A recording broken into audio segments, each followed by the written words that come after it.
I just walked past a business that I've talked about in the past several months ago that I was really glad it was here. It was a burger shop. Enjoyed it while it was here. Featured it a couple of times. It's gone. I didn't expect it to last. And I didn't even like to tell myself that. But you know, you can get a feel for those types of things sometimes, especially if you've been there yourself. And as I was walking past, listening to some music, I was trying to imagine what it must have been like. I know the owner, not well, I just knew him because I was a patron there. And I knew that he took a big gamble, and he had a lot to lose. He had a young guy, probably 30 years old at the most, maybe a little older, but you know, he's very young. And he's got a wife and 3 kids, all under the age of 10, 2 little boys and 1 little girl. And he opened a burger shop in a, you know, there's some pieces of real estate that are doomed. They're like jinxed for some reason. Do you have those in your neighborhood? Some places where, you know, anything that opens there is doomed for some reason. There's something about the flow of pedestrian traffic or something like that. It's in the backwaters of the stream. There's not enough traffic comes by. People don't notice it. It looks favorable. It really does. It's in a nice place. I'm sure it commands a good rent every time the owners can find a new tenant because of its location, but without fail. I've been here 10 years. I've watched several businesses come and go there, and it wasn't that necessarily that I thought doomed it. It was the character of the business. There's something about. I'm no businessman. I can't really give advice. I've only failed at business. I've never succeeded at it. But what from my failures, one thing I have learned is that you cater to the customer's needs. You figure out what people need, and you create a business designed to give that to them. Not necessarily coming up with a business that fits what your interests are, and then trying to push that on your customers. That's a recipe for failure. You have a long shot chance that might work. You may have the next bright idea that will be a success, but that's a long shot. And it's much better to simply make another shoe store. People always need a shoe store. People always need shoes. Get yourself a Payless shoe store franchise if you can. And another. You know, what are the other things that people always need? They're always going to need you know, drugstores, and I mean, you can't. That's something no individual can have. And it's getting to the point now that the industry is coming to the point that it's only the big corporates that can take over all that stuff. The little guys pretty much becoming wiped out. But that's another topic. So anyway, back to this burger shop, and they disappeared about 3-4 months ago. The shutters went down. I went back several times, and I found it closed every time. There was a note on the door in Japanese that my wife, she loved the place too. She went there, and the place said that it was they were gone for a while. They were taking some time off, and then that note disappeared. All the stuff, the accoutrements of the business outside, a little motorcycle, decorations, the sign, everything is still there. It's all falling to ruin. The motorcycle, I don't know how the motorcycle accelerated its ruin. It's rusting away. You know, Japanese like to have these little custom bike in front or something like that. Kind of catches the eye. The thing looked good when they first opened, but it's ruined. It's rusted, and that's what happened. I was walking along, and they're gone. I think so. I talked to my wife about it, and she suspects. Excuse me. She suspects that they bolted. You know, which can happen if you're under a lease. And you know, it's sad when it comes to that. It's sad for the property owners as well. Sad for everybody. You know, they had a lease, and I probably couldn't maintain it, and they bolted and left everything behind. Everything looks intact. Just the shutters are down. I'm sure probably everything's inside that restaurant. The owner's trying to scratch their head, think about what to do. So as I was walking along, looking at I'd seen the motorcycle and the rust stains developing on the engine there, and the dust and the dirt and the sign that was so enticing to me when they first opened because they were real American style hamburgers. And I was thinking about, I could almost taste it. I was thinking about the taste of ruin. What does ruin taste like? And I was almost trying to kind of, you know, imagine it. And it was maybe it was because of the rust that I saw. It was kind of an iron type of an aesthetic, like you would put a you put a nail in your mouth. That's not rust necessarily, but have you ever done that? Have you ever put like a galvanized, I don't know if it's the right kind of thing, but my dad used to have nails, steel nails, and he was a carpenter when he was young. He had a carpenter's apron and nails, and sometimes, you know, it'd be hammered, put the nails in your mouth, and kind of gets that, it's almost like I don't know if galvanic, like I don't know, I'm making that word, I'm pulling it out of the thin air, but it seems to fit. Galvanic, almost like an electrical type of a thing, kind of it's a bitter taste.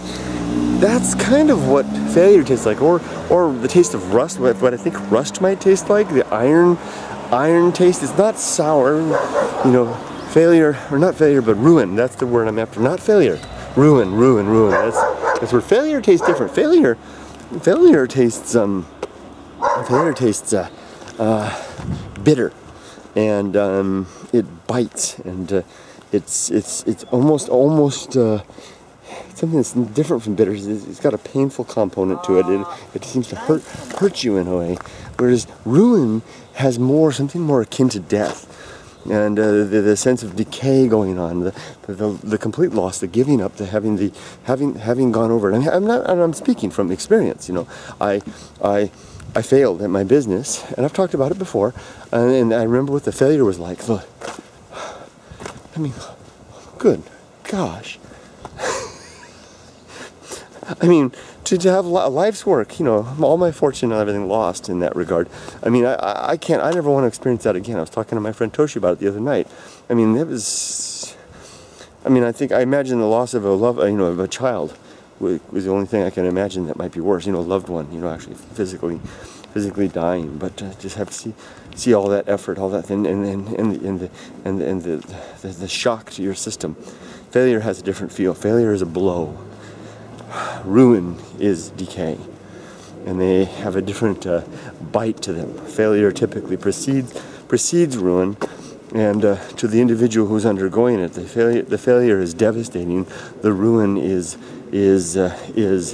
evaporative in a way. It kind of dispels. It takes everything away, and you kind of are left in a kind of a stupor in a way, as you and I know I went through it, and eventually, if you're lucky, you come out of it, you know, but you're never the same after it. The failure and the ruin leave you marked and scarred and damaged. Let me get across the road now.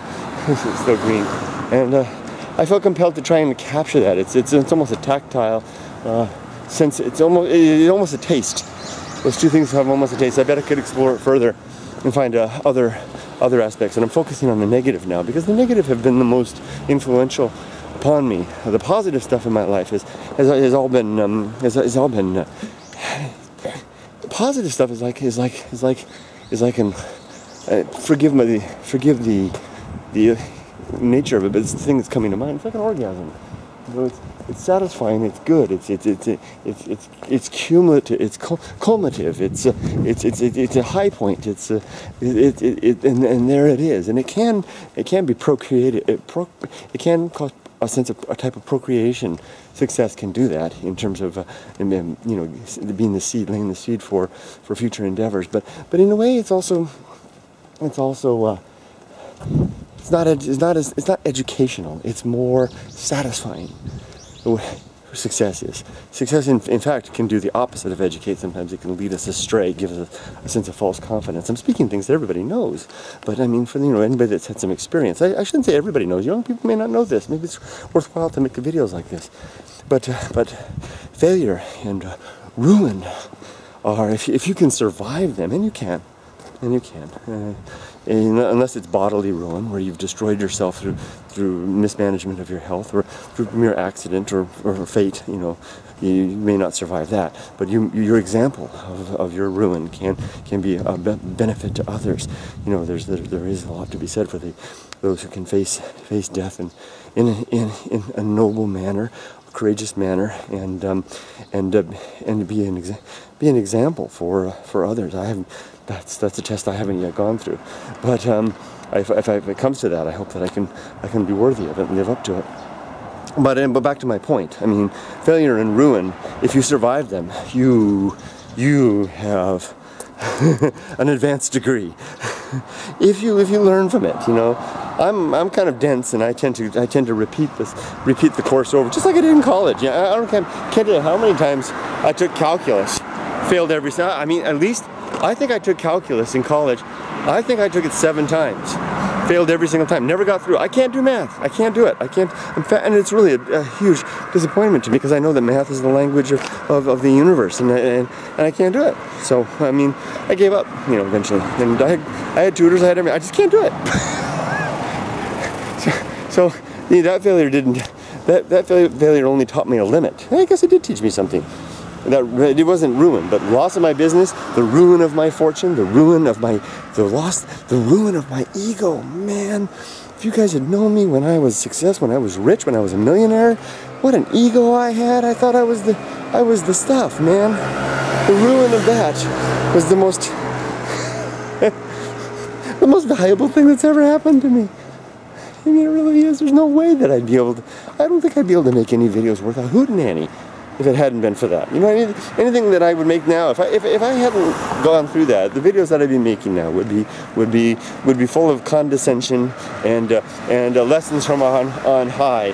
You know, and that would have been from the mere, you know, lucky fortune that I happen to be a .comer and be in the right place at the right time to come into $1 million. And I would have not have gained it truly by my own genius or effort, but merely by accident. I would have been spewing assumed wisdom from a false context and pretext and experience. Much better to have lost it all, and to be able to then share the taste of failure and the bitter taste of failure and the what did I say about ruin? It was the iron, the rust taste of ruin. Yeah, there you go. Okay, I'm gonna sign off for now before the battery goes out. I'm almost home, by the way. I'm gonna call this the end of the outing.